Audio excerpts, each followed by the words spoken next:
An alleged secret pact between the ruling CPIM and the BJP, who are considered Betnoya in public, has been a pet peeve of the Congress state unit for long. Whenever Congress found itself in a corner, or whenever somebody asked irritating questions to Congress leaders, for example, on the decreasing popularity of the party in the state or the failure of the party to come to power in the state, they used to take refuge in this alleged relationship. Their pretext was anti CPIM or anti communist votes got divided nowadays, and that was why the Congress has been unable to come to power. At present, also, they have resorted to the same tactics. The latest provocation is a notice sent by the Enforcement Directorate to Vivek Kiran, who is the son of Kerala Chief Minister Pinarayi Vijayan. Congress leaders in Kerala, and including the National General Secretary of the Congress, Mr. K.C. Venugopal, point out that while the Enforcement Directorate publicized notices sent to Congress chief ministers, the same was not followed in Mr. Pinarayi Vijayan's case.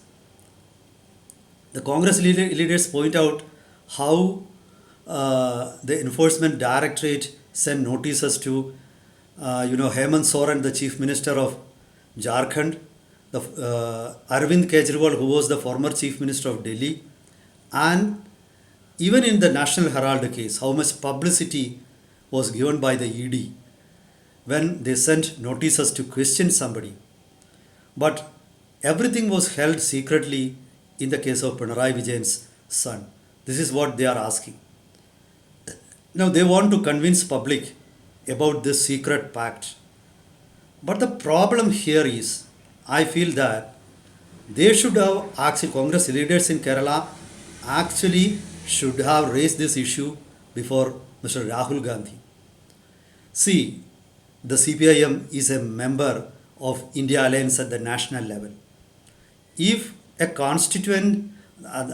coalition partner worked against the broader interests of the coalition, against the larger goals, then it is for a leader like Rahul Gandhi, who is the leader of opposition, to take this up at the national level. At least he could seek an explanation from CPIM leaders. CPIM General Secretary Mr. M.A. Baby, who is from Kerala, is working from Delhi. Mr. Rahul Gandhi could very well ask him why his party is following double standards. When Congress leaders in Kerala speak about duplicity of Enforcement Directorate, the same applies to Congress leadership also. So unless they do it, they won't be able to convince the public of Kerala. I would go deep into the whole issue. Welcome to Insights. I am Hari Kumar. Let me start from the latest provocation, that is the notice to Mr. Pinarayi Vijayan's son Vivek Kiran.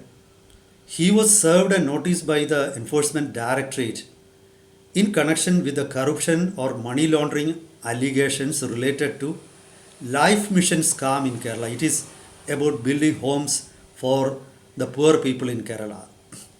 There has been an allegation that a group of people, which included Pinarayi Vijayan's son Vivek Kiran and former Principal Secretary to Mr. Pinarayi Vijayan, Shivashankaran, were involved in this money laundering case. Actually, Mr. Shivashankaran was arrested. He was imprisoned. Now he is out on bail because of his health conditions. So he was the principal private secretary to the Chief Minister Pinarayi Vijayan. And in the same case, Mr. Vivek Kiran was summoned, but he didn't turn up at the ED office. This is what information on public domain explains. There has not been any report of Mr. Pinarayi Vijayan's son approaching Kerala High Court seeking to escape from being questioned. Nothing like that has been reported. So Congress leaders say the Kerala Chief Minister got some reprieve by secretly meeting Union Finance Minister Nirmala Sitharaman and some other ministers. They said Mr. Pinarayi Vijayan once had a breakfast meeting with Nirmala Sitharaman, and he was able to influence her, and it was with the help of the union government that Mr. Vivek Kiran escaped. So this is the allegation. That is why they say there is a secret understanding between the CPIM and the BJP in Kerala. The BJP leaders have not responded on the issue. Now this is the issue, this is the provocation. My question is, if that has been true, I am not denying this allegation, because though there are no evidences to prove the allegation, there are no evidences to disprove that also, to dismiss that also. So in this case, the CPIM or the Congress leaders who raised the allegation need to do some homework also. Because another question is, a relevant question is, CPIM is a member of or a constituent of India coalition. In that case, why didn't the coalition leaders at the national level seek an explanation from the CPIM? If the CPIM is cooperating secretly with the BJP in Kerala, the India alliance which goes hammer and tongs against the NDA and especially the BJP, why the India alliance is silent on CPIM's duplicity? Are not they defeating the whole purpose of the alliance? In this case, I think definitely Rahul Gandhi needs to intervene, because Mr. Rahul Gandhi has been an MP from Kerala. Even in the latest election, Rahul Gandhi first won from Kerala, then he resigned, and now the same seat is being represented by his sister Priyanka Gandhi. So in that case, he has got every right to intervene.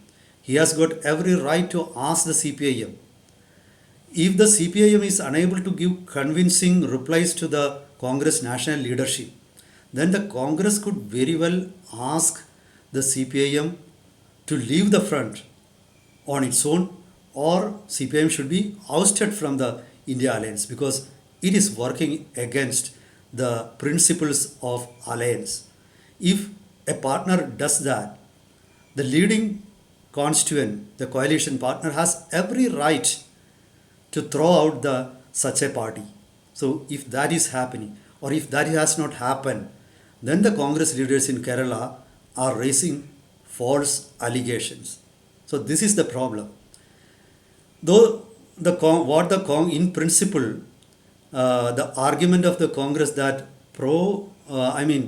anti-communist votes in Kerala gets divided is true. It doesn't necessarily mean a secret understanding. It could be because of many social factors. Actually, Congress needs to study it deeply, and Congress needs to find why people are ditching Congress and voting for the BJP. It's true because a section of Congress voters have shifted their allegiance to the BJP, and that is the reason for the failure of the Congress is true. But it may not necessarily because of a secret pact.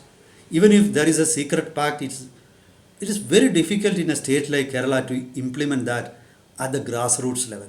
So I think Congress needs to work on their strategy. The leaders of the Congress needs to give more attention to their arguments. They should sound sincere and convincing. Otherwise, it's going to be very difficult for the party to return to power. Though there is a huge public unrest in Kerala against the present Pinarayi Vijayan government, the Congress will be able to translate that to votes only if they sound sincere, their arguments are convincing, and at least they should be very clear on their goals. Otherwise, these arguments will be dismissed by the public. Meet you with updates. Till then, goodbye.